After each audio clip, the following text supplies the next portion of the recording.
Bonjour mon cher frère, ma chère sœur, que la grâce et la paix du Seigneur Jésus soient maintenant sur toi et sur toute ta maison. Amen.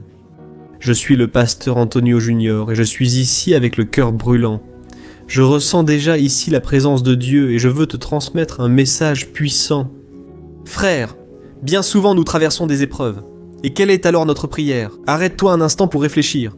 Dieu, enlève mon problème. Dieu, résous ma situation. Et on commence à prier dans ce sens, n'est-ce pas? Puis, soudainement, il semble que Dieu change vraiment notre histoire. Quand on s'en rend à peine compte, le calme est déjà revenu. Soudain, il semble que tout ce pourquoi tu priais et suppliais, tu demandais même aux autres de prier. Il semble que le problème soit résolu. C'est ça que Dieu fait. Mes frères, le problème vient après. Le problème vient dans le calme, quand on commence à s'habituer à une vie meilleure. Laisse-moi t'expliquer quelque chose qui m'est déjà arrivé. Et je crois que ça va t'arriver à toi aussi, qui es ici aujourd'hui. Tu sais ce qui se passe. La vie avec Jésus est une vie de lutte, n'est-ce pas? C'est comme si c'était une vie de souffrance. Parce que tu dois lutter contre ce monde, contre les forces spirituelles du mal dans les lieux célestes. C'est ce que l'apôtre Paul a dit, n'est-ce pas? Notre lutte n'est pas contre les personnes, mais contre les démons, contre les puissances, les principautés, et vraiment frères, c'est une bataille qui ne finit jamais. Tant que nous serons dans cette vie, nous allons affronter beaucoup de défis. Mais en même temps, frères, on se rend compte que Jésus, lui, améliore notre vie, ici sur terre. Tu as déjà réfléchi à ça? Toi avant, tu sortais en boîte, tu allais aux fêtes mondaines, tu rentrais à la maison à 5 heures du matin, tu rentrais ivre, peut-être que tu rentrais triste à la maison, en pleurant. Combien de personnes m'ont déjà raconté que le vide était si grand qu'elles ne savaient plus quoi faire et pensaient parfois à mettre fin à leur propre vie. Mais alors, Jésus entre dans ton histoire, tu te repens enfin de tes péchés. Tu comprends l'œuvre, le sacrifice que Jésus a fait sur la croix pour ta vie. Et alors tu remets ton cœur au Seigneur. À ce moment-là, une transformation commence de l'intérieur vers l'extérieur, et ce vide que tu avais est soudainement comblé, dans la prière, la parole de Dieu et la communion fraternelle. Ce n'est pas ainsi que cela se passe, mais ainsi que cela s'est produit. Et alors, ta santé, qui était en train d'être détruite par l'alcool, la drogue, la prostitution, commence soudainement à être restaurée. Dans ta vie, tu commences à te coucher plus tôt. Tu n'as plus d'habitudes pécheresses qui sont destructrices pour ton corps et pour ton âme. Beaucoup de choses s'améliorent, toi qui vivais peut-être dans la misère avant. Soudainement, Dieu ouvre les portes, tu commences à travailler, tu commences à conquérir tes affaires, et Dieu te donne la sagesse pour gérer ce que tu as. C'est-à-dire, tu as beaucoup de chances d'améliorer ta vie ici sur Terre. Mes frères, une chose qu'on ne remarque pas, c'est que cette belle vie qu'on a fini par conquérir grâce au mérite de Jésus, parce que c'est lui qui nous a bénis, c'est Dieu lui-même qui nous a bénis. Tout à coup, cela peut devenir un piège, c'est bien ça. La Bible dit, dans Deutéronome chapitre 8, que Dieu lui-même a dit au peuple d'Israël ceci. « Écoutez, je vais vous emmener dans une bonne terre où coule le lait et le miel. Vous allez prospérer si vous obéissez à ma voix, à ma parole. Mais il y a une chose que vous ne devez pas oublier. C'est moi qui vous donne la capacité de vous enrichir. C'est moi qui mets la main pour que les choses réussissent. Alors, n'oubliez jamais d'où je vous ai tiré, d'une terre d'esclavage. Mais tu sais mon frère, aujourd'hui, beaucoup de chrétiens vont à l'église. Ils ne sont pas enchaînés là-bas en prison, non. Mais ils portent des chaînes spirituelles. Ils n'ont plus de vraie paix. Ils essayent même de faire ce qui est juste. Ils vont à l'église. Ils essayent d'être de meilleures personnes. Mais il semble qu'il y ait une inquiétude dans leur cœur. C'est ce que j'ai ressenti aujourd'hui en priant pour ta vie avant d'enregistrer cette vidéo. Cette inquiétude, ce manque de paix. Cela peut être un signe qu'il y a encore quelque chose dans ta vie qui t'a servi et que tu dois te réconcilier avec Dieu. Amen, écoute, je suis sûr qu'aujourd'hui Dieu va parler à ton cœur. Je veux vous donner ici l'exemple d'un homme qui avait tout pour être un grand leader, mais il a préféré rester esclave. Je vais t'expliquer, tu vas être vraiment édifié par ce message. D'ailleurs, frère, juste pour te rappeler quelque chose, très souvent, quand notre vie commence à devenir plus facile, disons-le comme ça, nous choisissons de ne pas aller au combat, à la bataille. Et ça peut être une grosse erreur. Une fois, je questionnais Dieu, je demandais au Seigneur pourquoi je m'étais refroidi dans la foi. Vous savez, Cette période où vous ne voulez plus prier, vous ne voulez plus lire la Bible, vous ne voulez plus avoir autant de communion avec les frères. J'ai vécu cela il y a de nombreuses années, et à ce moment-là, ma foi s'est affaiblie. C'est alors que beaucoup de choses ont mal tourné, car ça ne peut pas fonctionner ainsi, n'est-ce pas? Quand vous vous éloignez du Seigneur, de nombreuses mauvaises choses surviennent. Et, pendant cette période, j'ai commencé à chercher Dieu à nouveau. Comme la première fois, j'ai commencé à dire « Seigneur, restaure ma vie ». Et c'est alors que Dieu a commencé à apporter une œuvre de restauration. Et c'est pour cela que je suis ici aujourd'hui, en train de te parler. Ça ne vaut pas la peine de vivre loin du Seigneur. Même en étant à l'église, ton cœur peut être éloigné de Dieu. Et c'est ce qui m'arrivait. Et puis, un jour, j'ai commencé à demander à Dieu « Seigneur, qu'est-ce qui m'a fait refroidir dans la foi ?» Et Dieu? Alors, il m'a fait me souvenir de David, quand David, qui était un soldat, un guerrier, il gouvernait déjà Israël, mais soudainement, il n'a plus voulu aller à la bataille. Il n'affrontait plus ses ennemis, et il laissait l'armée le faire à sa place. Et un jour, il se promenait dans son palais, et il a vu une très belle femme en train de se baigner, c'était Bathsheba, et il est tombé amoureux de cette femme, et il a fini par commettre plusieurs crimes graves. Il a assassiné le mari de cette femme, il a convoité cette femme qui était une femme mariée, il a menti, il a porté un faux témoignage. Bref, sur les 10 commandements, il en a enfreint 5 à cause d'un seul péché, ce péché de trahison. Frère, qu'est-ce que je veux dire par là? Quand on baisse la garde, quand on finit par ne pas aller à la bataille du quotidien, quand on ne porte pas notre croix chaque jour, nous sommes susceptibles de tomber dans la tentation. Nos piores pecados. Alors faites très attention. Ce message d'aujourd'hui est pour vous, je n'ai aucun doute. Et regarde, je ne suis pas là pour pointer du doigt, mais je suis ici pour apporter une exhortation que l'Esprit Saint m'a demandé de te transmettre. Amen. Allons-y. Je veux juste te demander rapidement de t'abonner à ma chaîne. Toi qui es nouveau ici, clique sur ce bouton qui se trouve juste en dessous de la vidéo, s'abonner.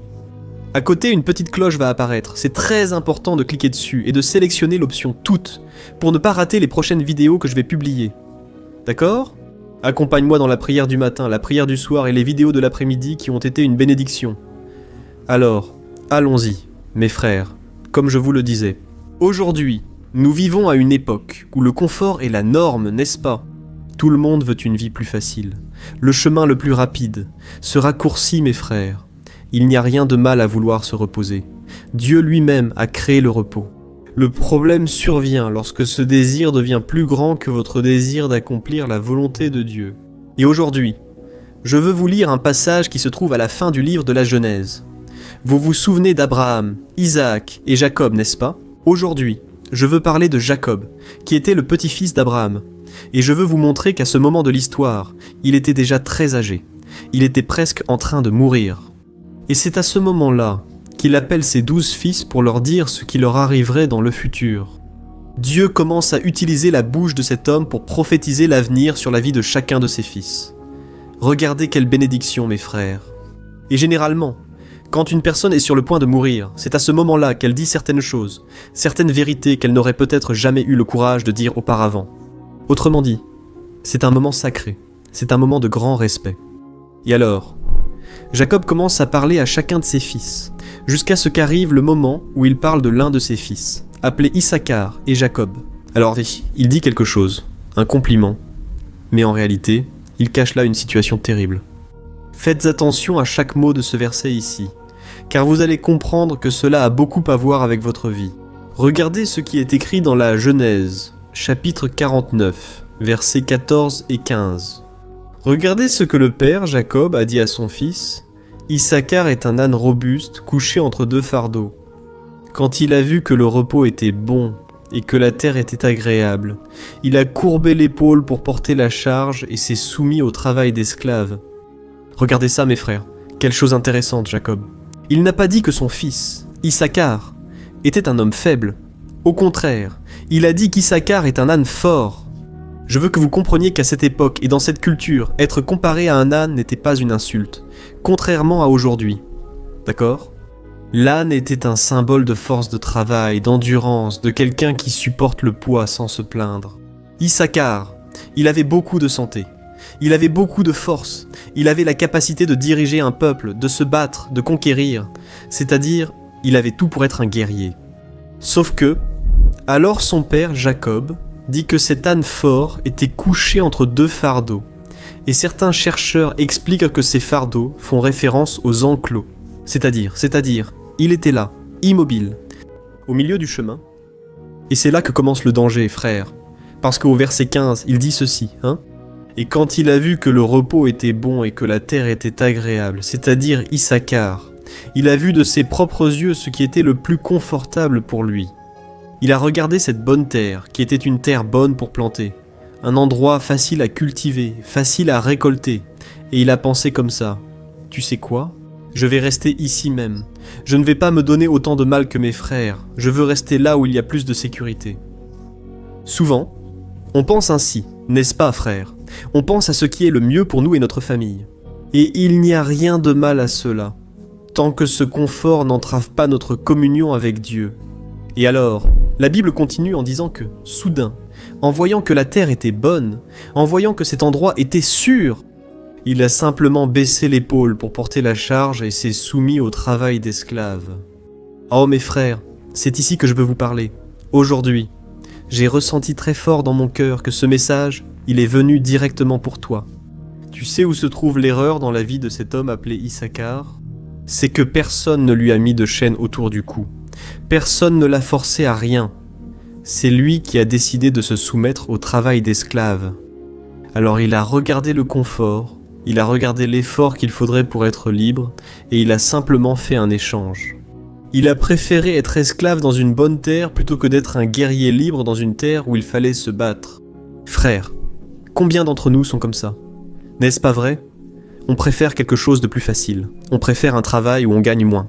Au lieu de chercher quelque chose qui apportera un meilleur résultat, mais qui demandera plus d'efforts. Aussi, frères, dans notre vie spirituelle, c'est comme ça tout le temps, n'est-ce pas ? Très souvent, on préfère vivre dans le confort plutôt que d'assumer une œuvre que Dieu a mise dans notre cœur. Je vais en parler dans un instant, mais prenons par exemple nos relations. Peut-être que tu es dans cette relation où il n'y a plus de respect, il n'y a plus d'amour, où tu es traité avec froideur ou même avec mépris, et tu sais que cette situation te fait du mal. Tu sais que ça enlève peu à peu ta joie de vivre, mais alors tu regardes autour de toi.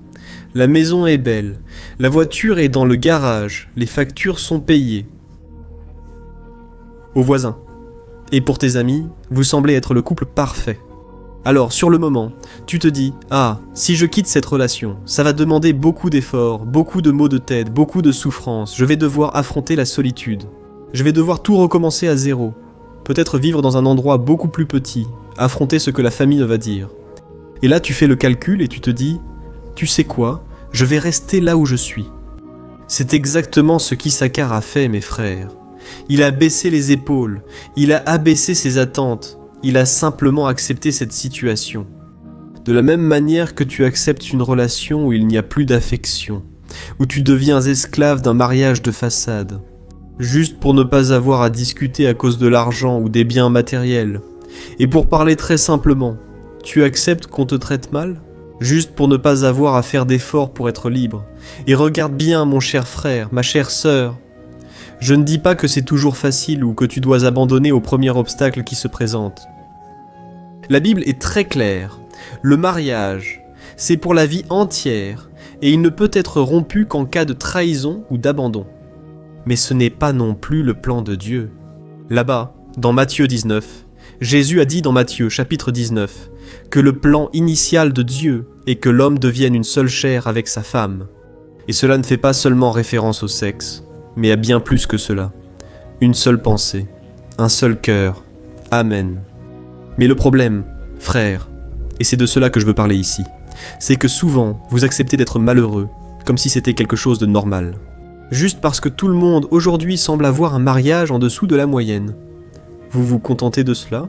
Alors, mon conseil pour toi, ma chère, mon cher, c'est que tu aies ta propre volonté, que tu donnes ton opinion de façon claire, avec amour, mais n'accepte pas d'avoir une relation où il manque de respect.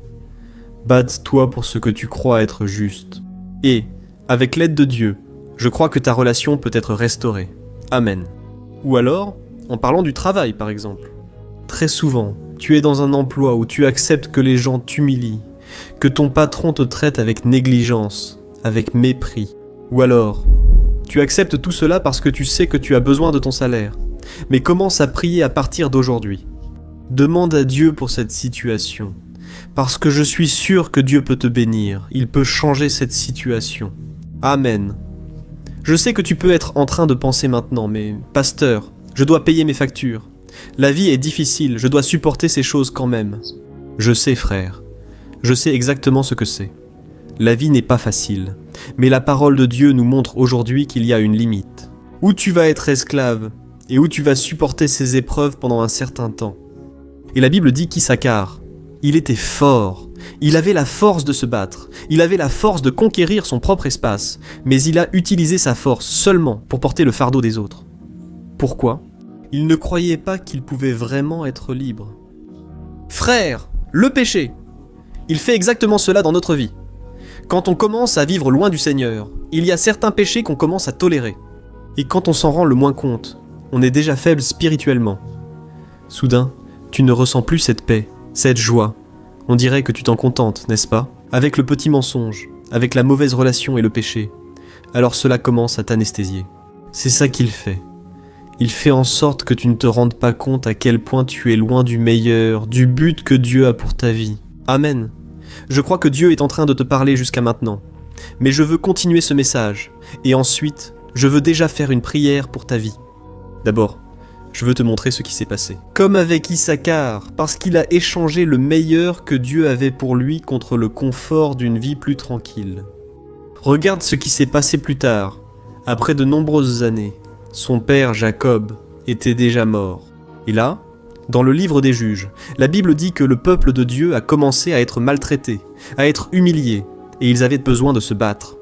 Et c'est à ce moment-là que Dieu a suscité une femme, une prophétesse, appelée Déborah, et avec elle il y avait un général appelé Barak. Et ils ont alors convoqué toutes les tribus d'Israël pour une guerre de vie ou de mort. C'était l'heure de vérité. Et regardez ce qui est arrivé à la tribu d'Issachar à ce moment précis. Je vais vous lire Juges, chapitre 5, verset 15, il est écrit ainsi. Oh, faites attention. Les princes d'Issachar sont allés avec Déborah et avec Barak, et ils ont suivi Barak jusqu'à la vallée, et leur infanterie l'a suivi.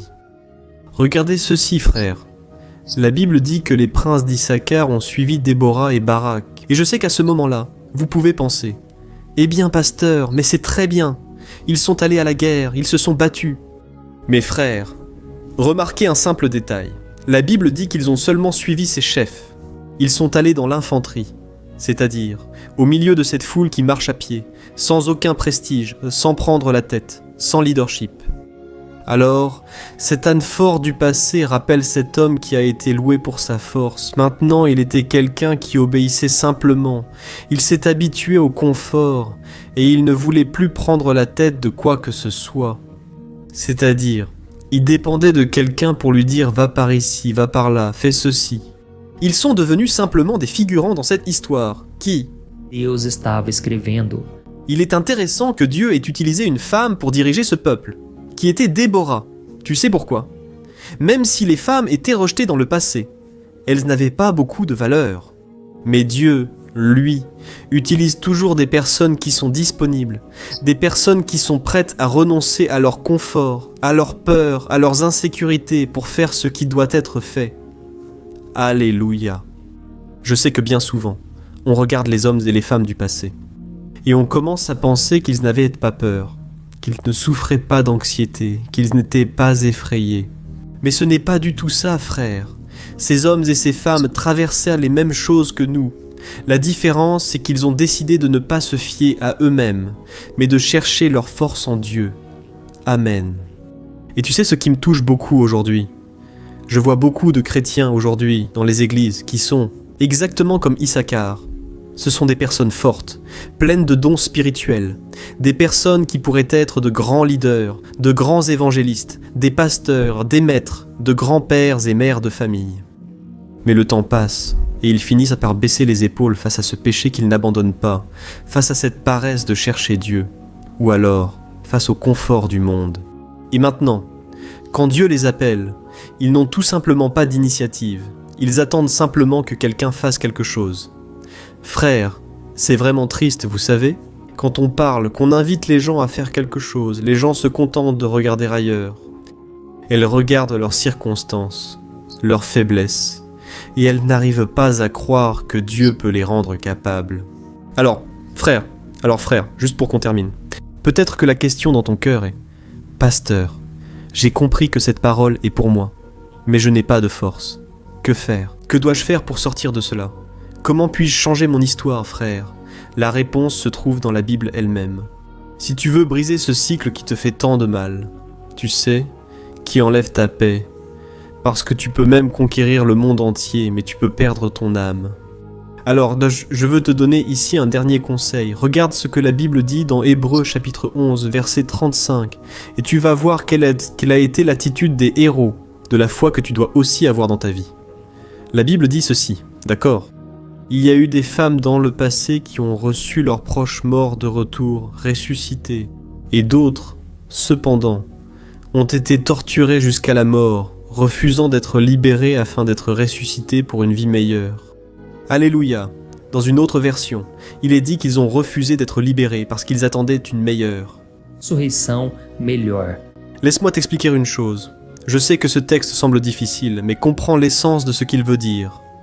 Ici, il parle des hommes et des femmes du passé, qui ont été torturés, qui ont été tués par amour pour le Seigneur Dieu.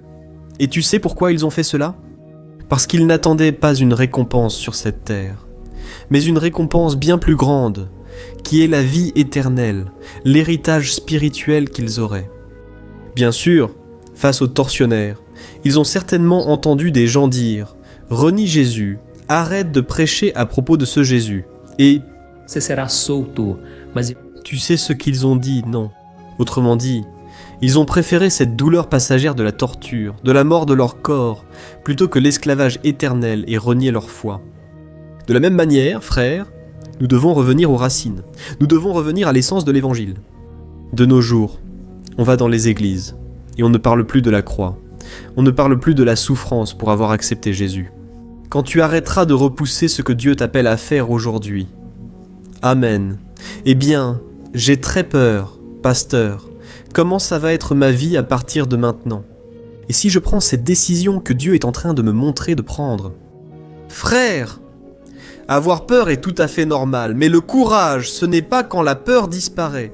C'est quand tu décides que ta liberté en Christ vaut bien plus que la peur. Alléluia. Alors nous allons prier maintenant.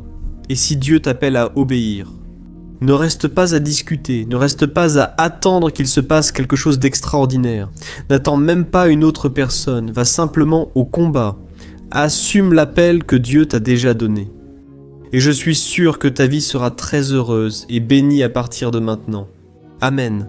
Si Dieu a touché ton cœur, alors écris ici dans les commentaires « Dieu m'a parlé aujourd'hui » ou alors dis simplement « J'avais besoin de cette parole aujourd'hui ». Alléluia. Alors ferme les yeux, nous allons prier, et à la fin de la prière, partage avec tes amis et ta famille. Je crois que Dieu va utiliser ta vie pour atteindre beaucoup de personnes. Rappelle-toi qu'ici je ne parle pas de religion, ici c'est seulement la parole du Seigneur. Amen. Prions donc, au nom de Jésus. Alléluia, Seigneur, mon Dieu et mon Père, je veux te remercier pour ta parole qui a été prêchée aujourd'hui. Merci mon Dieu pour ton amour, pour tes soins, merci pour une vie de plus. Et merci beaucoup Seigneur parce que tu nous promets la paix, la vraie paix que ce monde ne peut pas connaître. Elle est en Jésus, et c'est pour cela que nous implorons ta miséricorde Seigneur. Nous ne sommes pas dignes, nous ne méritons rien. En fait, nous méritions la condamnation éternelle. Mais tu nous as aimés d'une telle manière que tu as envoyé ton Fils, Jésus, pour mourir sur la croix pour nos péchés. Et aujourd'hui, nous croyons de tout notre cœur que Jésus est notre Seigneur et Sauveur. Il est celui que nous avons cherché toute notre vie et que bien souvent, nous n'avons pas trouvé. Parce que nous étions dans le confort du péché, nous étions esclaves, nous étions aveugles spirituellement, mais nous ne nous en rendions pas compte.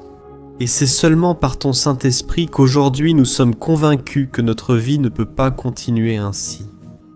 C'est pourquoi, mon Père, En ce moment même, je remets la vie de chaque personne qui écoute cette prière. Maintenant, Seigneur, tu connais le cœur de chacun, tu sais, ceux qui sont, comme Issachar, des personnes fortes, qui ont des talents, qui ont un bel appel, mais qui sont, en ce moment même, paralysés en chemin. Dieu, à un moment de leur vie, Père, elles ont regardé vers le confort, vers la facilité, vers une paix qui n'est qu'une façade, et elles se sont simplement laissées devenir esclaves. Mais en ce moment, Seigneur, nous te demandons pardon pour tant de fois où nous avons échangé ta volonté contre notre propre convenance. Pardonne-nous, Père, pour toutes les fois où nous avons accepté de vivre dans le péché, dans des relations mauvaises, dans des affaires douteuses, juste parce que cela nous apportait un peu d'argent, ou un certain soulagement émotionnel à ce moment-là. Ô Seigneur, combien de fois échangeons-nous ce qui est sacré, notre autorité spirituelle, contre un moment de repos qui passe si vite ? Au nom de Jésus, Père, je prie maintenant contre tout esprit de complaisance. Je réprimande toute attaque de l'ennemi qui a apporté la paralysie sur cette vie. Mon Père sort maintenant au nom de Jésus. Toute peur d'affronter la réalité, toute peur de rester seul, toute peur de manquer de quoi que ce soit que cet homme et cette femme acceptent. Au nom de Jésus. Satan, tu n'as pas le pouvoir d'asservir ces personnes, car maintenant elles ont décidé de s'humilier devant le Seigneur et de faire sa volonté. Oh mon Dieu, brise les chaînes spirituelles que personne ne voit. Brise, Seigneur, tout ce poids en ce moment même. Ta parole dit que l'onction qui vient de toi détruit tout joug. Au nom de Jésus, Seigneur, répands ton onction. Père, que le Seigneur nous donne du courage pour nous lever, pour dire non au péché et pour faire ta volonté. Ô Dieu Seigneur, que chaque jour nous puissions ressembler davantage à Jésus, que chaque jour le Seigneur nous rende capables de pardonner, nous rende capables d'aimer notre prochain. Oh mon Dieu, nous avons tellement besoin de toi Seigneur. Et là où il y a un joug inégal en ce moment même, là où il y a un abus, là où il y a de la froideur dans le mariage, interviens avec ta providence. Seigneur, donne la sagesse à cet homme, à cette femme, que tu puisses restaurer cette relation. Parce que Père, combien de personnes souffrent maintenant ? Père, à la maison, et personne ne le sait à l'église, au travail, où ces personnes vont-elles ? Les gens les admirent même, pensent que c'est un couple parfait. Mais seul le Seigneur connaît les batailles qu'ils ont dû affronter. Oh mon Dieu, je prie aussi maintenant, Père, pour la santé. Combien de fois le corps de cette personne tombe-t-il malade parce que son âme est esclave ? Mais je réprimande maintenant toute maladie causée par le stress, par l'angoisse, par la tristesse gardée dans la poitrine. Aide mon Père, cette personne à libérer le pardon une bonne fois pour toutes, à ne pas garder de rancune. Seigneur, il y a des personnes ici qui ont des maux de tête qui ne passent jamais. Ces problèmes d'estomac, le manque de sommeil, l'anxiété, partez. Maintenant, au nom de Jésus, reçois la guérison du Seigneur, reçois le soulagement du Saint-Esprit. Pas la paix que ce monde offre, mais la vraie paix qui apaise le cœur. Dieu, j'en profite maintenant pour prier aussi pour les dirigeants qui dorment. Lève-toi, Seigneur, ceux qui ont la force d'un guerrier, mais qui sont maintenant paralysés. Des dirigeants qui ne prient plus, qui ne cherchent plus la solution dans ta parole. Rends, Seigneur, l'autorité spirituelle qui a été perdue, la réponse à tout. Que ces hommes et ces femmes puissent recommencer à parler de Dieu, qu'ils recommencent à porter des fruits pour ton royaume au nom de Jésus. Ô mon cher, ma chère, toi qui es ici maintenant, je te demande de ne pas partir tout de suite parce que je veux faire une prière, mais cette fois, je veux que tu pries avec moi. Il te suffit de répéter ces paroles et je crois que Dieu écoutera ta prière. Amen. Dis ainsi, Seigneur Jésus, aujourd'hui, je reconnais que j'ai besoin de toi. Je ne veux plus vivre dans les apparences. Je ne veux pas être esclave du péché ni de mon propre confort. Je remets ma vie, mes rêves et mes peurs entre tes mains. Pardonne-moi, Jésus, pour tous mes péchés. Lave-moi avec ton sang.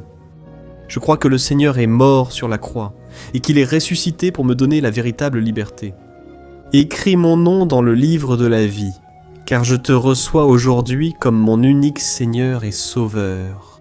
Amen. Gloire à Dieu, Seigneur mon Père. Je place devant toi, Père, la vie de cet homme et de cette femme qui ont prié en ce moment même. Je crois qu'ils ont prié de tout leur cœur. Et tu as toi-même dit que lorsqu'un pécheur se repent, il y a une fête au ciel. Alléluia. Je crois qu'aujourd'hui ton cœur se réjouit, Seigneur. Je te demande maintenant que cette prière atteigne des milliers et des milliers de foyers et que tu accomplisses l'œuvre complète, apportant la paix, la joie et la délivrance. Au nom de Jésus, c'est ainsi que je prie et te remercie. Amen, gloire à Dieu. Salut, je peux te poser une question ? As-tu déjà remarqué que souvent les choses ne marchent pas dans ta vie ? Et alors tu te sens perdu, frustré, et tu penses que tu ne seras jamais vraiment heureux. Il y a tellement de problèmes que tu affrontes. Des problèmes de relations, des problèmes familiaux, le manque d'argent et tant d'autres choses qui t'arrivent et qui te découragent beaucoup. Et cela affaiblit ta foi. Tu sais pourquoi tout cela t'arrive ? Il y a une chose dont je suis sûr que tu as du mal. Et c'est exactement cela qui t'empêche de vivre une vie de paix, une vie d'harmonie et de prospérité. C'est que tu ne mets pas en pratique les principes de la parole de Dieu. Mais je sais que tu essaies. Mais on dirait qu'il y a quelque chose qui t'empêche de prier. Il y a quelque chose qui t'empêche de comprendre la parole. Et alors tu te sens perdu et frustré. Je veux te dire quelque chose. Des milliers de personnes font déjà partie d'un mouvement que j'ai créé, appelé le voyage de la foi. Et elles parviennent à grandir spirituellement. Elles améliorent leurs relations. Et leur vie est devenue beaucoup plus heureuse et bénie. J'ai déjà traversé tout ce que tu vis aujourd'hui. Et je connais l'ampleur de ta douleur. Moi aussi, je me sentais complètement perdu. Je savais que je devais prier davantage, que je devais lire la Bible, mais je n'y arrivais pas. Et alors je me sentais totalement frustré. Jusqu'à ce qu'après tant de luttes, j'ai découvert une façon de grandir dans ma marche avec Dieu. Et après, Eu consegui fazer isso, a minha vida mudou. du jour au lendemain, la transformation a été si grande qu'aujourd'hui, je parviens à aider des milliers et des milliers de personnes chaque jour. C'est pourquoi je veux que tu prennes un engagement, d'abord avec toi-même et aussi avec Dieu, que tu vas suivre tout ce que je vais te dire dans cette vidéo, d'accord ? La première chose que tu dois faire, c'est prier et lire la Bible de la bonne manière, pour qu'elle entre dans ton cœur et apporte le changement que tu désires tant, ainsi que dans ton comportement. Je sais que souvent tu ne sais pas comment agir, parce que ton cœur est très triste, affligé, angoissé et perdu. Je sais aussi que souvent tu es frustré parce que tu n'as pas la force d'aller de l'avant. Sranchij da liberté et casal, qu'est-ce que c'est ? Jusqu'à ce que je commence à voir la parole de Dieu d'une manière simple. Un parcours, et ce parcours a transformé ma vie à tel point qu'aujourd'hui je suis ici, aidant des milliers de personnes à trouver la paix, l'harmonie et la direction. Frère, je ne pouvais pas garder cela seulement pour moi. Je ne pouvais pas retenir cette connaissance. Et c'est pourquoi j'ai écrit 3 livres qui sont la base pour que vous appreniez cette façon simple et pratique de chercher Dieu et d'obtenir des résultats dans votre vie. Le premier livre est « Le moment avec Dieu ». Il va nourrir votre esprit d'une telle manière que vous allez ressentir un très grand désir de chercher Dieu. Dans ce livre, vous allez comprendre la parole d'une manière très simple et cela va renforcer votre foi en lui. Vous allez lire un message pour chaque jour de l'année, en rappelant que tous ces messages sont divisés par thème, afin que vous puissiez aller directement à cette parole dont vous avez tant besoin. Et le deuxième livre est « Vie de prière ». Ce livre va changer vos sentiments, il va guérir vos émotions, il va donner une direction à votre vie. Vous allez remarquer que votre quotidien sera beaucoup plus léger, parce que la prière apaise notre cœur, elle soulage notre âme. Amen. Et dans ce livre aussi, vous trouverez une prière pour chaque jour, et elles sont toutes également classées par thème. Par exemple, il y a une prière pour l'anxiété, une prière pour la dépression, une prière pour l'angoisse, le sentiment de culpabilité. Vous qui devez prendre une décision aujourd'hui, enfin, toutes ces prières vont beaucoup vous apporter dans votre marche avec Dieu. Et enfin, il y a le livre Minutes de paix. C'est le livre qui va changer vos attitudes et il va vous guider pour que vous ne vous sentiez plus jamais perdu. D'accord, le livre Minutes de paix. Il vient avec des tâches faciles et rapides à mettre en pratique dans votre quotidien. Après tout, la Bible dit que la foi sans les œuvres est morte. Amen. Et comment ? Je veux que vous ayez tous accès à cette nourriture spirituelle quotidienne en mettant ces 3 livres à disposition au format numérique pour que vous puissiez y accéder où que vous soyez, que ce soit sur votre téléphone ou sur votre ordinateur. Et tout cela, frère, pour un prix totalement abordable. Et vous contribuerez aussi pour que notre ministère atteigne encore plus de personnes avec le message de l'Évangile. Alors, il vous suffit d'accéder au site www.jornadadafoi.com.br qui s'affiche juste ici à l'écran. Ou alors vous allez cliquer maintenant sur le lien qui se trouve juste ici en dessous de la vidéo dans la description. D'accord, c'est très rapide, c'est sécurisé, et vous recevrez tout de suite mes 3 livres numériques dans votre email, pour que vous puissiez commencer votre transformation dès aujourd'hui. D'accord ? Alors, cliquez sur le lien qui se trouve juste ici en dessous de la vidéo, et que Dieu vous bénisse puissamment. Je vous embrasse fort.